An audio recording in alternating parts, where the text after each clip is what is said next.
Hey everyone, Nate from Sapling. I'm going to use Sapling to create a full stack JavaScript app. First I'm going to log in. I'll make a new account here through Auth0. Then you'll see up next on the pricing page, this account is already paid for, so we're good to go. So now I'll go ahead and I'll check if I have any projects. I don't yet, so I'll create a new one, and we'll call this new project My Site. Once you create the project, you go to the data modeling portion.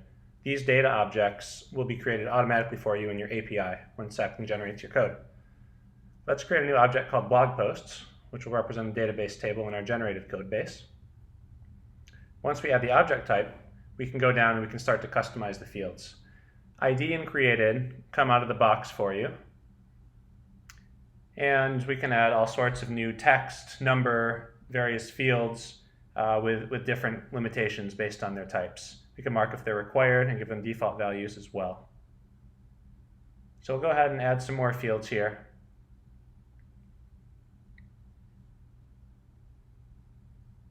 You can see that here we're using an integer number with a default value of 0. And for a rating, we'll use a decimal number for that. I'll go ahead and add another data type too, but I'll fast forward through that. Next, we'll look at the tech stack. At the moment, out of the box, this is what you'll have in your generated code base. More options will be coming in the future. And finally, we can click Generate to get the generation going. So now we're waiting for this link, so we'll fast forward and show you how it looks. Click the Download Code button, and that'll open up a Dropbox window, which has a front-end folder for the React app and a back-end folder for the Node app. You can download both of those, and to save some time, I've opened both of those up in VS Code editors. I ran npm install or yarn on both of these projects to install dependencies, and you can see that both have environment files that need to be filled out. Check out the docs for more info on those. I'll go ahead and fill those in the background before we move on here. With the environment ready to go, let's get the backend up and running. First run makeup, which will start a PostgreSQL database in a Docker container. We can run make psql to go to the PostgreSQL command line and check out what's going on. If we list the tables, we can see that we have tables for our object types, as well as purchases, which ties in with Stripe. There's nothing in there yet.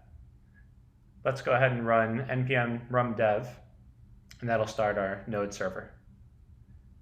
In a separate window, you can see we're using the Stripe CLI to listen to webhooks. Again, more on that in the docs.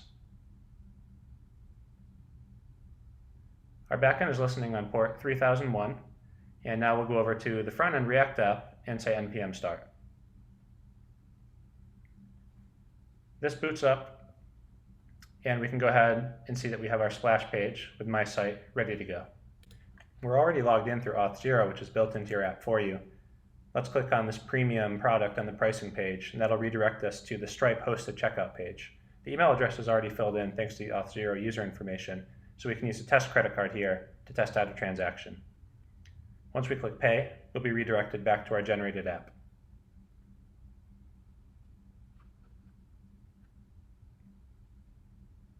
Now we land on the payment successful page, and we can take a look by looking back into our database in the Docker container to see if there are any purchases. Again, let's look at the purchases table, which is generated for you, and we can see that the purchase was just made. Let's go over to the CRUD section of the app. Here in the dashboard, which is protected by Auth0, you can see that there's a page for each of your data types that you modeled through the Sapling app. Here we're working on the post form where we can create new objects, submit the new blog post, and we'll see it show up in the table below. And let's double check in our database. Let's select all the blog posts and see that our new one was made. You can see that CRUD functionality is ready to go, including editing. And now we have a fully functioning app in just a few minutes.